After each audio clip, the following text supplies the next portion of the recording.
A wealthy New York City investment banking executive, Patrick Bateman, hides his alternate psychopathic ego from his co-workers and friends as he delves deeper into his violent, hedonistic fantasies. When American Psycho first released, I remember there being a fair amount of disappointment within the horror community, mostly from readers of the novel about how restrained the film felt compared to its source material. That reaction makes sense in reality. A truthful adaptation of the book would be almost impossible to bring to the screen given the extreme and highly detailed depictions of sexual violence and depravity. It's the kind of material that would likely never make it past censors in any mainstream form.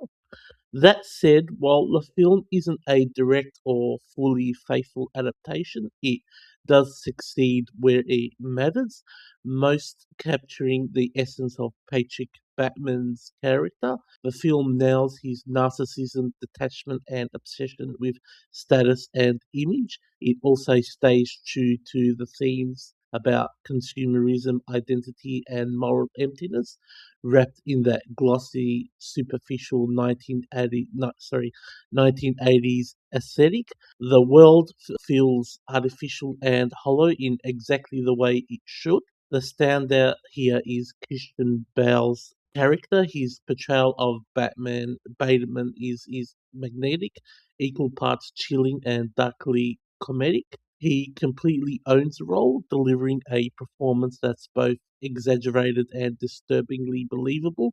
The supporting cast holds their own as well, adding to the film's satirical edge without overshadowing Bale's presence. What makes the film especially engaging is how entertaining it is. Despite its subject matter, it never feels boring.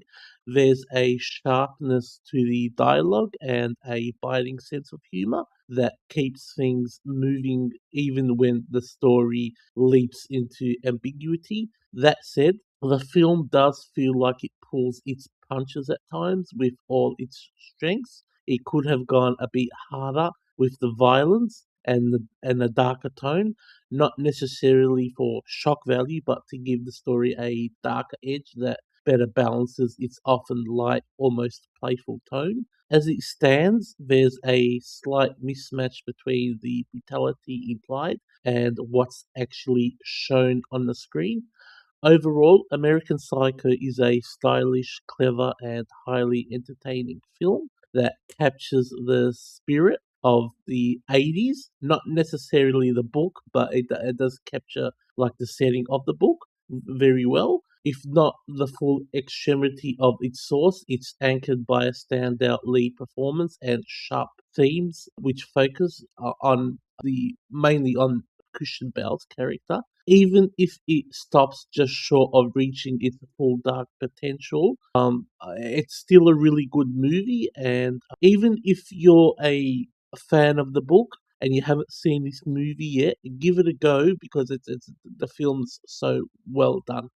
Now, a bit of a story time. When I turned 18, most people when they turn 18, they want to get laid or get get drunk and things like that. Not me. What I did was when I turned 18, the following day, I went to the video shop, got all the R-rated movies that I wanted to see when I was younger, but I couldn't, and also binge watched those movies during the weekend. I also, the following day, after I went to the video store, got all the videos. Sorry, I know I'm a big geek. I went to the bookstore and got American Psycho, the novel. The look on the shop lady's face was of pure shock and horror. So when I brought the book, I knew that I was in for a treat, and the book didn't disappoint. The book is by far one of the most disturbing books I've ever read. I'm not really a big book reader, but I have read some books in the past that have been brutal, but this one takes the cake. The detail in this book about the depravity is something that will probably stick with you forever. It's that shocking and brutal. And as I said earlier, that's why I think that there would never be a truthful adaptation of this book because of how detailed the violence and the sexual violence is in the book. It would just never happen. It's I don't think any film director would actually go there and make a truthful adaptation of this book. So back to this film review, I rate this movie a 3.5 out of 5. While it's not perfect, it's still a really, really good movie. It's an entertaining one, and Christian Bale's performance in this movie is just out of this world. I mean, he should have got an Oscar for this performance. I mean, it's that good.